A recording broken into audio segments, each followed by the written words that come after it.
Hi, welcome back to Iggy's Toy Parade and Soldier Review. This is your host, Iggy. Hi, guys. Today I'm going to share with you some G.I. Joe Footlockers that I found in my storage space last week. And these actually surprised me because I didn't know I had them. I know that sounds weird, but apparently when I was recording how many I had purchased, I had skipped one, because I thought I only had 3 left, and I actually have 4 left.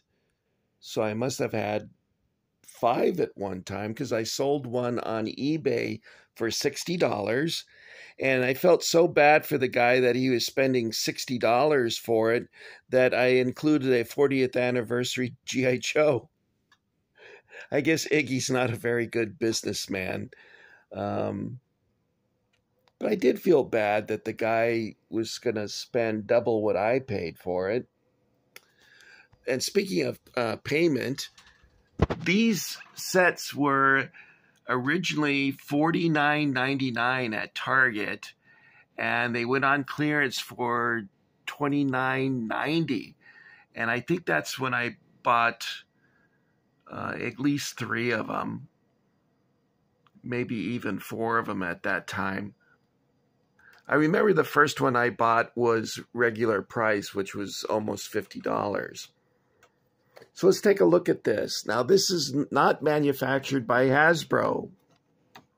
You say, Iggy, how is that possible? Hasbro is famous for G.I. Joe, which is correct. However, Hasbro purchased Kenner Toys, and I think like in 1991 or 1990, something like that. And they decided that when they re-released these G.I. Joes, and also remember they had the Australian and the French Foreign Legionnaire and some other modern military figures that they produced? Those were all done by Kenner. And Kenner had become a division of Hasbro until eventually they just were dissolved, and Kenner, like many other toy companies, vanished that way, like Tyco and Ideal Toys, Remco. They got purchased and then they were phased out. So this Footlocker, I've shown you a video featuring this 35th anniversary G.I. Joe. And this, by the way, came out in 1998. And if it had come out in 99, that would have been 35 years since the original was first released. But Hasbro did that with the 40th anniversary as well. They released it in 2003 instead of 2004. By 2004, they were already starting to clearance them. Remember, they were selling them for between $40 and $50, depending on where you bought one. And then I remember walking into a KB Toys with my friend Doug, and they had this huge stack of 40th anniversary Joes, and they were all selling for $14.98. So I think at that time I bought like 10 of them, and Doug, of course, bought quite. We hardly could get home. We had so many Joes in my truck. So let's take a look at this. I mentioned that it was done by Kenner, and we'll take a look at that. Now, this address here is of Hasbro Toys, Pawtucket, Rhode Island. Kenner was headquartered in, I think it was Cincinnati, Ohio. Kenner Toys was started in 1946 and was named after the street in which they had their headquarters building, which was Kenner Street. I hope that information is right, because Iggy's memory is not what it should be. And I read about that some time ago now.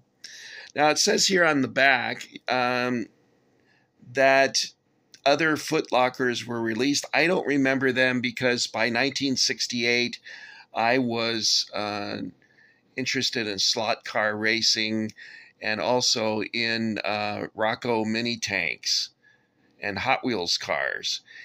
I still like G.I. Joe, but he was, and I occasionally would take him out, but I was the last kid in the neighborhood to be playing with G.I. Joe. The other kids had probably stopped in 1967 or late 66.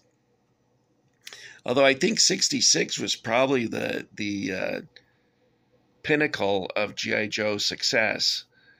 That's when they came out with the other vehicles by Irwin, and they had the Soldiers of the World. G.I. Joe was quite popular in 1966. However, by 1967, that started to wane. And eventually by 1968, Hasbro knew that G.I. Joe was pretty much done for. And they switched over to the adventure team starting, I think, in 69. Or was it 70? They had something that was like Adventure Joe's in 69, but maybe they weren't official until 70. I'm not sure because I never collected any of those. Okay, what else can we tell you about the box? You'll notice here he's got the classic helmet with camouflage, whereas a lot of the early 1990s G.I. Joes, not early 90s, but early G.I. Joes for the 90s, came out with this guy with the UN helmet. And I never cared for that. It seemed too PC for me. I like this one. Now that's a badass looking G.I. Joe. All right, so let's take a look at I've shown you this locker before. God, look how dusty it is. It's really bad. It's got a whole... Sometimes I feel like an archaeologist, like Indiana Jones, when I find these things. You know what? One time I opened a box and a wolf spider was in there, and those spiders are about this big. And I took it outside and I dropped the box, and that thing got out of there so quick. I don't know how long it was in there because it was in storage. So how long can a spider go without eating? But it was pretty big. And I put it outside because I knew if I stepped on it, it would scream out for its mother. And that would have creeped me out.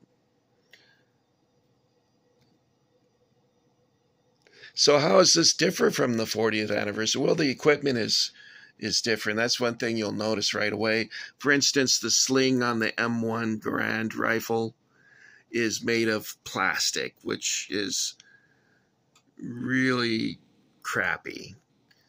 The originals, have a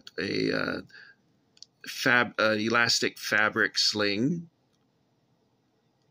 which was either like a khaki color or a dark khaki color, sometimes black.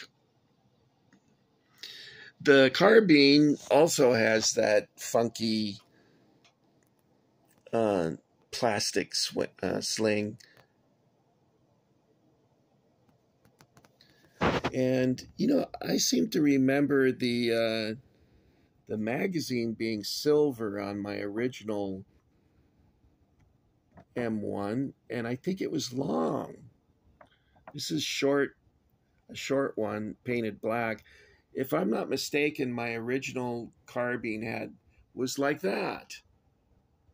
Only it was painted silver, like the receiver, or whatever you call that up there. The radio on the 40th anniversary was similar to this, but it was a brown plastic with black camouflage spots.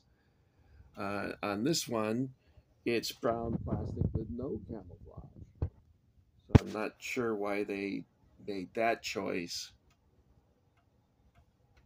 Now let's take a look at the uniform. The uniform is somewhat strange, the fabric. See that? Not the same kind of fabric they used on the original Joes. However, he has a classic body, and the head sculpt looks like an original G.I. Joe, whereas the 30th anniversary Joe, it looked like he had a tan and he was wearing a lip gloss or something, or pink lipstick or something like that. Now, on these Target 35th anniversary, it doesn't say 35th on any of these things, but they came out in 1998, and the 35-year mark would have been achieved in 1999. So these are considered 35th anniversary Joes. And you'll notice here that they actually had printed on the box Target, because these were an exclusive to the Target store. It has the infantry badge here and says U.S. Infantry Action Soldier Footlocker Series. It also lists all the equipment that comes with this. There's two things that you cannot see when you look at the box, is the rain poncho and the duffel bag. And the rain poncho was not as good as the original poncho, which was made of a rubberized material, vulcanized rubber, whatever you call it. And the 40th anniversary is made from that same material. The one that came with this was just fabric. And I don't think it was waterproof, although I didn't, throw water on it to find out. But it doesn't even look right. It's sort of a shiny material.